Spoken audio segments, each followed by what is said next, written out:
Hello বন্ধুরা, আজকে তোমাদেরকে এমন একটি তথ্য দিতে চললাম পলাশ সাহা সম্বন্ধে, যেটা শুনলে তোমরা সকলেই কিন্তু আচমকিত হয়ে যাবে।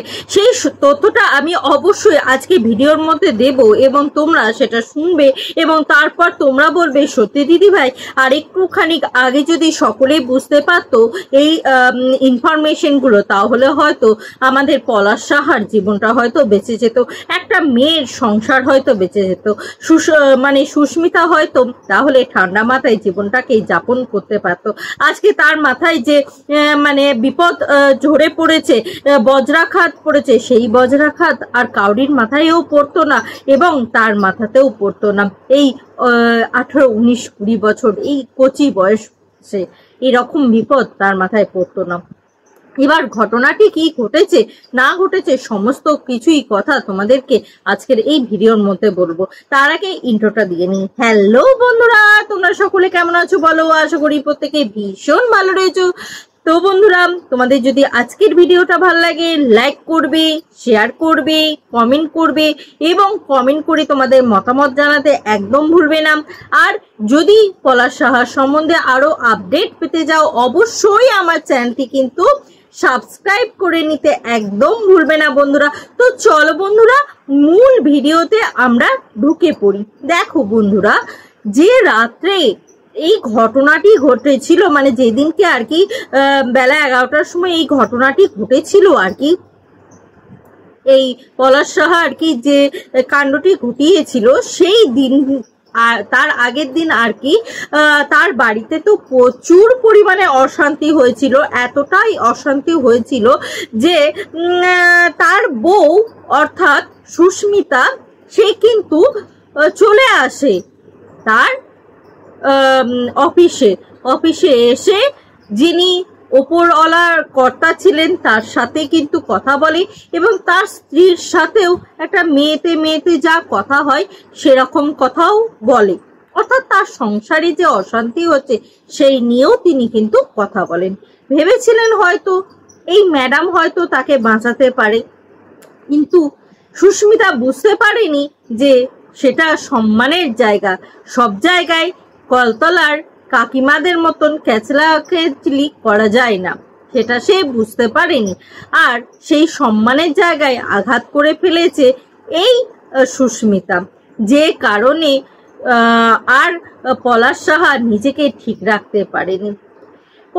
পলাশ সাহা কে দেখেছিল এই সহকর্মীর স্ত্রী, দেখেছিল অনেকবার সে চুপচাপ বসে থাকতে, চেয়ারের মধ্যে মাথা গুঁজি করে বসে কি যেন ভাবছে চুপচাপ, আর সে যেন মুখে বিড়বিড় করে কি যেন বলছে যে এটা ঠিক হলো না, এটা ঠিক হলো না, এটা ঠিক হলো না, কোনটা ঠিক হলো না, কি ঠিক হলো না?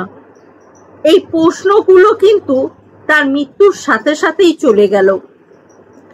অনেকবার দেখেছে তাকে মুখ গুজি করে বসে থাকতে, তাকে চেয়ারের মধ্যে চুপচাপ বসে থাকতে, মোবাইল নিয়ে বসে আছে কিন্তু সে তাকিয়ে আছে আকাশের দিকে, কি যেন ভাবছে আকাশ কুসুম।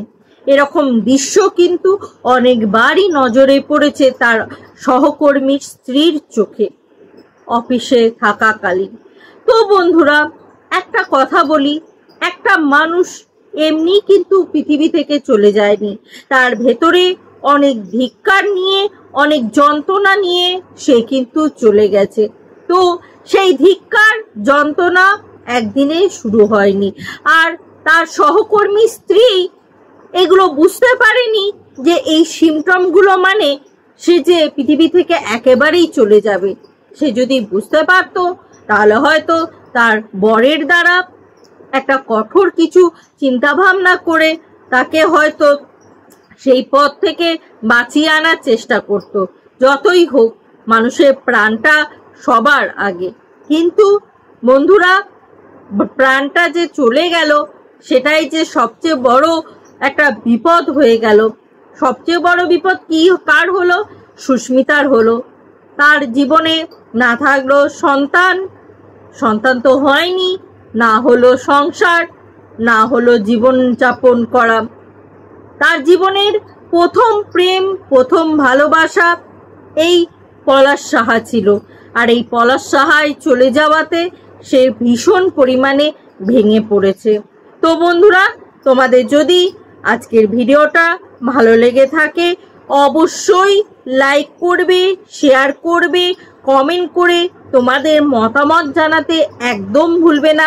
আজকের মতন আসি বন্ধুরা, আবার দেখা হবে তোমাদের সাথে নতুন একটা ভিডিওর সাথে, নতুন একটা জোশের সাথে। ততক্ষণের জন্য টাটা।